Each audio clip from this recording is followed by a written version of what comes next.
বিল দিয়েও এখন লাখ টাকা বকেয়া, রাজবাড়ীতে বিদ্যুৎ বিলের 20 লাখ টাকা আত্মসাৎ, মিটার রিডার উধাও। সংবিধান বদলাতে হবে, বর্তমান সংবিধান আওয়ামী সংবিধান, বললেন হাসনাত আব্দুল্লাহ। জানাবো, এনএসআই ডিজিএফআই নিয়ন্ত্রণে দিনের ভোট রাতে হয়েছে, সাবেক সিইসির জবানবন্দি। এবং সর্বশেষ জানাবো, দেশ জুড়ে বৃষ্টির সম্ভাবনা, কোথাও কোথাও ভারী বর্ষণ। শুনছিলেন সংবাদ শিরোনাম, এবারে বিস্তারিত। বিল দিয়েও এখন লাখ টাকা বকেয়া, রাজবাড়ীতে বিদ্যুৎ বিলের 20 লাখ টাকা আত্মসাৎ, মিটার রিডার উধাও। রাজবাড়ীতে বিদ্যুৎ বিল সংগ্রহের নামে প্রায় 20 লাখ টাকা আত্মসাৎ করেছেন West zone power distribution company লিমিটেডের এক মিটার রিডার। অভিযুক্ত ওই কর্মকর্তা মোহাম্মদ মুক্তার বিশ্বাস দীর্ঘদিন ধরে ভুয়া বিল প্রদান করে শত শত গ্রাহকের কাছ থেকে টাকা হাতিয়ে নিয়ে এখন পলাতক। ভুক্তভোগীদের অভিযোগ, মুক্তার বিশ্বাস গত প্রায় 1.5 বছর ধরে রাজবাড়ী সদর উপজেলার আলিপুর ও শহীদ ওহাবপুর ইউনিয়নের দায়িত্ব পালনকারী গ্রাহকদের কাছ থেকে নগদ ও মোবাইল ব্যাংকিংয়ের মাধ্যমে বিদ্যুৎ বিল আদায় করতেন। তিনি ব্যাংকের ভুয়া সিল ও স্বাক্ষর ব্যবহার করে নকল বিলের কপি প্রদান করতেন। অভিযোগের পাহাড় ভোগান্তিতে সাধারণ গ্রাহক গোয়ালন্দ মোড় এলাকার বাসিন্দা কোরবান গাজী জানান, 2023 সালের অক্টোবর থেকে মুক্তারের কাছে নিয়মিত বিল পরিশোধ করেছি। সে ব্যাংকের সিলমারা বিল দিত, কিন্তু হঠাৎ বিদ্যুৎ অফিস জানায় আমার নামে 15 মাসে 1,33,000 টাকা বকেয়া রয়েছে। এটা কিভাবে সম্ভব? একই অভিযোগ করেন শহীদ ওহাবপুরের জহিরুল ইসলাম। তার দাবি, প্রতি মাসে বিলের টাকা দিয়েছি, কিন্তু হঠাৎ অফিস থেকে বলা হয় 2,12,000 টাকা বকেয়া। যেখানে 3 মাস বিল বাকি থাকলে সংযোগ বিচ্ছিন্ন হয়, সেখানে 15 মাসও কিছু হয়নি। এটা থেকে বোঝা যায় কর্মকর্তারা এর সঙ্গে জড়িত। ভ্যান চালক বাবুল শেখ বলেন, আমি নিয়মিত বিল দিয়েছি, এখন হঠাৎ করে বলছে 75,000 টাকা বকেয়া। এই টাকা আমি কোথা থেকে দেব? জেলা প্রশাসকের কাছে লিখিত অভিযোগে ভুক্তভোগী অন্তত 50 জন গ্রাহক গত 2রা জুলাই রাজবাড়ী জেলা প্রশাসকের কাছে লিখিত অভিযোগ দিয়েছেন। এতে উল্লেখ করা হয়, মুক্তার বিশ্বাস 2023 সালের অক্টোবর থেকে 2025 সালের জুন মাস পর্যন্ত সময়কালে অন্তত 400 গ্রাহকের কাছ থেকে প্রায় 20 লাখ টাকা হাতিয়ে নিয়েছেন। প্রশাসনের প্রতিক্রিয়া ও আইনি অগ্রগতি। ওজোপাটিকর রাজবাড়ী কার্যালয়ের নির্বাহী প্রকৌশল মোহাম্মদ মামুন আর রশিদ বলেন, গ্রাহকদের অভিযোগের ভিত্তিতে মুক্তারকে চাকরি থেকে বরখাস্ত করা হয়েছে।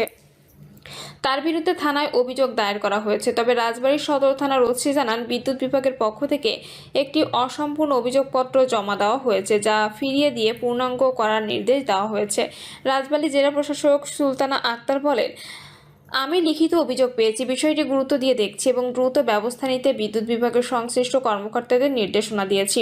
ভুক্তভোগীদের দাবি, ভুক্তভোগীরা অবিলম্বে একটি সুষ্ঠু তদন্ত কমিটি গঠন, প্রতারণায় জড়িতদের শাস্তি, বিদ্যুৎ বিভাগের দায়ের স্বীকার এবং প্রকৃত ভুক্তভোগীদের বিল মওকুফ করার দাবি জানিয়েছেন। তারা বলেন, আমরা টাকা দিয়েছি, অথচ এখন লাখ টাকা বকেয়ার দায় আমাদের উপর চাপানো হচ্ছে, এটা মেনে নেওয়া যায় না। এনএসআই ডিজিএফআই নিয়ন্ত্রণে দিনের ভোট রাতে হয়েছে, সাবেক সিইসি জবানবন্দি। 71 জাতীয় সংসদের ভোট হয়েছিল 2018 সালের 30 ডিসেম্বর। নির্বাচনের পরপরই দিনের ভোট রাতে করার বিষয়ে দেশে বিদেশে ব্যাপক আলোচনা হয়। প্রায় 7 বছর পর নির্বাচনের সেই অনিয়মের বিষয়টি তৎকালীন প্রধান নির্বাচন কমিশনার KM নুরুল হুদা নিজে আদালতের কাছে এ বিষয়ে 164 ধারায় জবানবন্দি দিয়েছেন। জবানবন্দিতে তার এই বক্তব্য সংশ্লিষ্ট সূত্রে জানা গেছে, 2018 সালের সংসদ নির্বাচনে দিনের ভোট রাতে হয়েছে বলে আদালতের কাছে স্বীকার করেছেন সাবেক সিইসি KM নুরুল হুদা। জবানবন্দিতে তিনি বলেছেন, আওয়ামী লীগের সরাসরি হস্তক্ষেপে দিনের ভোট রাতে করা সহ নানা অনিয়ম হয়েছে। তখন গোয়েন্দা সংস্থা এএনএসআই ও ডিজিএফআই এর কর্মকর্তাদের মাধ্যমে পুরো নির্বাচন ব্যবস্থা নিয়ন্ত্রণ করা হয়েছিল বলে তিনি পরে বুঝতে পারেন। সাবেক সিইসি নুরুল হুদা ঢাকার চিফ মেট্রোপলিটন ম্যাজিস্ট্রেট আদালত 164 ধারায় স্বীকারোক্তিমূলক জবানবন্দি দেন। জবানবন্দি রেকর্ড করেন সিএমএম আদালতের অ্যাডিশনাল সিএমএম মোহাম্মদ জিয়াদুর রহমান। দিনের ভোট রাতে করার অভিযোগে বিএনপির এক নেতার করা রাজধানীর শেরে বাংলা নগর থানার মামলায় গত 22 জুন গ্রেপ্তার হন নুরুল হুদা। গ্রেপ্তারের পরদিন তিনি আত্মপক্ষ সমর্থন করে আদালতকে বলেন, 2018 সালের নির্বাচন বিতর্কিত হয়েছে, সেই বিতর্কের দায় নির্বাচন কমিশনের নয়। এরপর 2 দফায় তাকে 8 দিন রিমান্ডে নিয়ে জিজ্ঞাসাবাদ করে পুলিশ। তিনি বর্তমানে কারাগারে আছেন।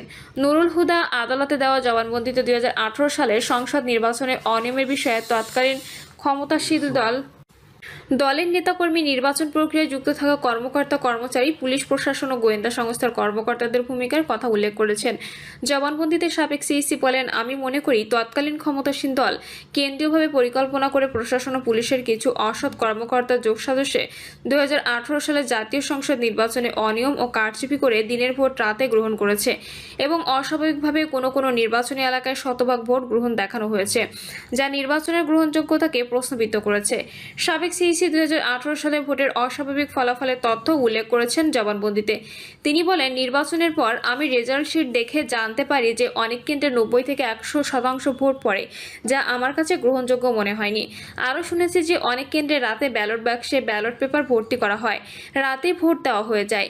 এই কাজে কারা জড়িত ছিলেন সেটা জবানবন্দিতে উল্লেখ করেছেন নুরুল হুদা। তিনি বলেন, ক্ষমতাসীন দল আওয়ামী লীগের প্রভাবে তাদের কর্মী বাহিনীর দায়িত্বে থাকা পুলিশ, রিটার্নিং কর্মকর্তা সহ তিনি বলেন, ক্ষমতাসীন দল আওয়ামী লীগের প্রভাবে তাদের কর্মী বাহিনী, দায়িত্বে থাকা পুলিশ, রিটার্নিং কর্মকর্তা, সহকারী রিটার্নিং কর্মকর্তাদের সহযোগিতায় এই কাণ্ড ঘটেছে বলে আমি মনে করি।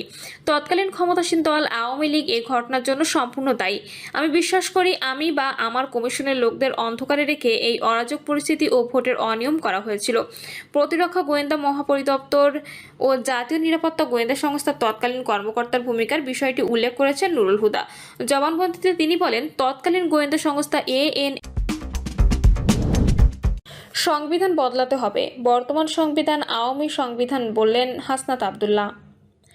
জাতীয় নাগরিক পার্টির দক্ষিণাঞ্চলের মুখ্য সংগঠক হাসনাত আব্দুল্লাহ বলেছেন, নতুন বাংলাদেশ গড়তে হলে সংবিধান বদলাতে হবে, কারণ বর্তমান সংবিধান আওয়ামী সংবিধান, এটার পরিবর্তন ছাড়া ফ্যাসিবাদ নির্মূল হবে না। তিনি আরও বলেন, ফ্যাসিস্ট বিদায় হলেও ফ্যাসিবাদী তন্ত্র এখনও রাষ্ট্রযন্ত্রে জেঁকে বসে আছে। একই পথসভায় এনসিপির আহ্বায়ক নাহিদ ইসলাম বলেন, জুলাই সনদ বাস্তবায়ন না হলে এনসিপি নির্বাচনে যাবে না, এর নির্বাচন সাধারণ মানুষের কাছে গ্রহণযোগ্য হবে না। নাহিদ ইসলাম আরও বলেন, আওয়ামী সন্ত্রাসীরা এখনও অনলাইন সড়ক, তারা ঘাপটি মেরে দেশেই রয়েছে। এই কারণে আমাদের ওপর হামলার ঘটনা ঘটছে। গতকাল এনসিপি কেন্দ্রীয় কার্যালয়ের সামনে ককটেল বিস্ফোরণ ঘটানো হয়েছে। তাদের ধরে এনে বিচার নিশ্চিত করতে হবে, কারণ পরাজিত শক্তি নতুন বাংলাদেশ গড়ার ক্ষেত্রে প্রতিবন্ধকতা সৃষ্টি করে চলেছে।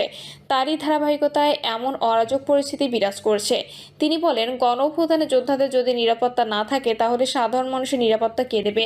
সরকারও আইন শৃঙ্খলা রক্ষায় ব্যর্থ। পরাজিত শক্তি রেখে যাওয়া পুরনো বন্দোবস্ত পরিবর্তন করা ছাড়া কাঙ্ক্ষিত নতুন বাংলাদেশ গড়ে তোলা সম্ভব হবে না মন্তব্য করেন এনসিপির আহ্বায়ক। তিনি বলেন, যত দ্রুত এক্ষেত্রে সংস্কার হবে তত তাড়াতাড়ি দেশ সঠিক পথে এগিয়ে যাবে।